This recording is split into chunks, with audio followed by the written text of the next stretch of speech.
Fashion in the Radio, c'est le rendez-vous du vendredi consacré à la beauté et au design.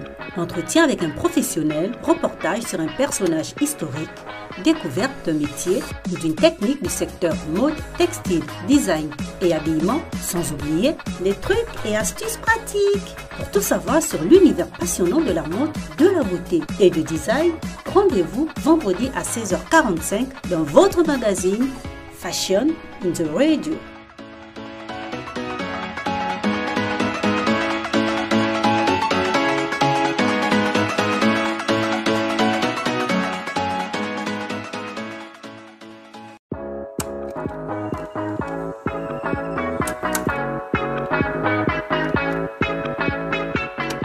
Bonjour à tous et bienvenue dans ce magazine 100% mode sur Label Radio. Dans ce premier numéro, nous parlerons du masque, le masque qui s'est érigé comme accessoire de beauté. Nous allons recevoir Seni Tapsoba, c'est un artisan créateur burkinabé. Il va répondre à nos questions. Dans ce magazine, nous allons également parler de la créatrice de mode sénégalaise Oumoussi, une icône de la mode africaine. Sans oublier la rubrique trucs et astuces. Voilà, chers auditeurs, le programme de votre magazine et c'est parti!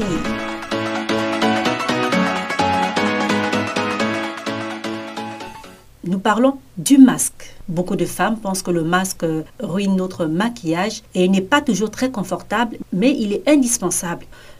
Et oui, nous sommes à l'ère du masque barrière. La Covid-19 et l'obligation du port du masque en tout temps a amené les créateurs à travers le monde à se pencher sur le masque. Alors, assorti au foulard, robe, chemise, porté sur le menton ou enlevé pour parler, il est devenu un accessoire vestimentaire, voire un objet fashion, au même titre que le sac à main pour les dames ou le mouchoir pour les hommes. Les créateurs s'y sont mis et les marques créatives ont transformé le masque en jouant sur les motifs, sur les formes également, sur les textures aussi. Et il faut dire qu'aujourd'hui, les jeunes créateurs, même du continent, confirment l'accessoirisation mode de plus en plus forte du masque. Il faut savoir que sans sacrifier l'élégance, le masque se décline aujourd'hui dans plusieurs versions facilement transformables. Vous avez des masques qui en même temps vous couvrent le visage, vous servent de foulard de cou, foulard de tête et servent même de ceinture. Vous avez la robe masque, c'est une toute nouvelle robe avec un masque intégré qui est facile à porter. Il y a également certains créateurs qui ont même trouvé une façon de rendre le masque un peu plus cool. Ils ont associé une chaîne à ce masque. Donc, il y a comme ça de plus en plus de créativité autour du masque. Sur le continent, les créateurs, les tailleurs, tout le monde s'est vraiment mis à la fabrication de masques. Et justement, nous allons au Cameroun avec Carole Guissot, elle est journaliste, responsable de la Belle TV Cameroun, pour voir comment a été accueilli par les tailleurs, par les couturiers, le masque. Si la psychose créée par le coronavirus et le confinement volontaire impose calme et sérénité dans les rues de la ville de Yaoundé, dans certains quartiers, un bruit particulier est devenu presque un compagnon de vie. C'est celui des machines à coudre. Ici au quartier Vogada, les petits couturiers se sont presque tous convertis à la fabrication des cache-nez depuis que leur port est devenu obligatoire au Cameroun. On a commencé à fabriquer quand la maladie chauffait, non? Il n'y avait pas le stock dans les pharmacies, c'est là où nous-mêmes on a lancé dedans. Les cache-nez on porte parce qu'on évite pour protéger pour la maladie, mais ce n'est pas que c'est un commerce que quelqu'un peut vivre avec. C'est économique parce que tu peux laver, tu peux bien traiter, tout porter encore.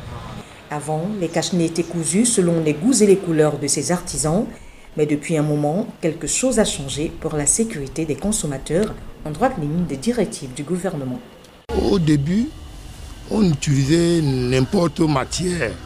Mais après, quand le ministre a donné le nombre de matières qu'on va utiliser, on commence à prendre les cotons là, à la King et on met la visseline et on double. Nous sommes à l'aise dedans, c'est grand, tu veux bien respirer. L'activité ne suffit pas à nourrir son homme, certes, comme on le dit ici, mais elle donne deux satisfactions. Celle de combler les trous causés par l'inactivité dans le secteur depuis le début de la crise sanitaire et celle de donner un coup de main au gouvernement dans sa riposte contre la pandémie. Voilà, merci à Carole Guissot pour cet élément. Nous continuons et nous allons recevoir notre invité du jour. Il s'appelle Seni Tapsoba. Il est du Burkina Faso et nous l'avons par téléphone pour parler justement de son activité par rapport à la Covid-19, par rapport à tout ce qui se passe. C'est vrai qu'on ne bouge pas beaucoup pour les manifestations culturelles. Il va donc nous donner son avis sur la question et également ce qu'il fait en ce moment en Guinée-Bissau. Allô? Allô, Seni Tapsoba, allô? Bonjour Seni. Présentez-vous à nos auditeurs. Je m'appelle Tapsoba Seni de l'entreprise Tapsteel. Je suis un artisan tisserand du Burkina Faso. Vous êtes dans le domaine du textile, vous êtes artisan. Le monde traverse actuellement une crise, c'est la pandémie de la Covid-19. Qu'est-ce que la Covid-19 a changé dans votre mode de vie, vous, en tant qu'artisan?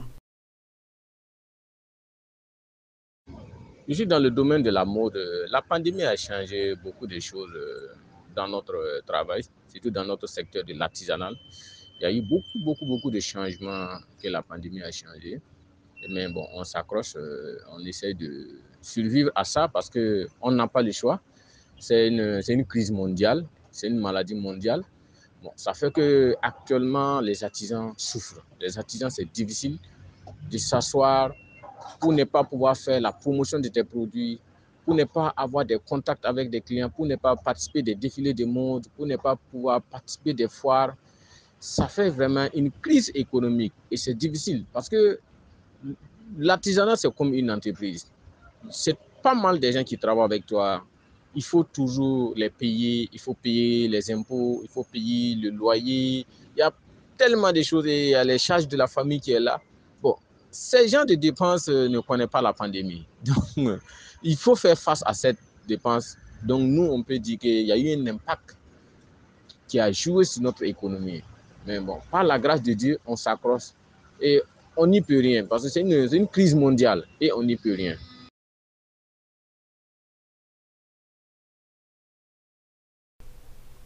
Vous êtes en ce moment en Guinée-Bissau, mais c'est vrai que beaucoup de personnes, peu de personnes dans le domaine culturel voyagent actuellement.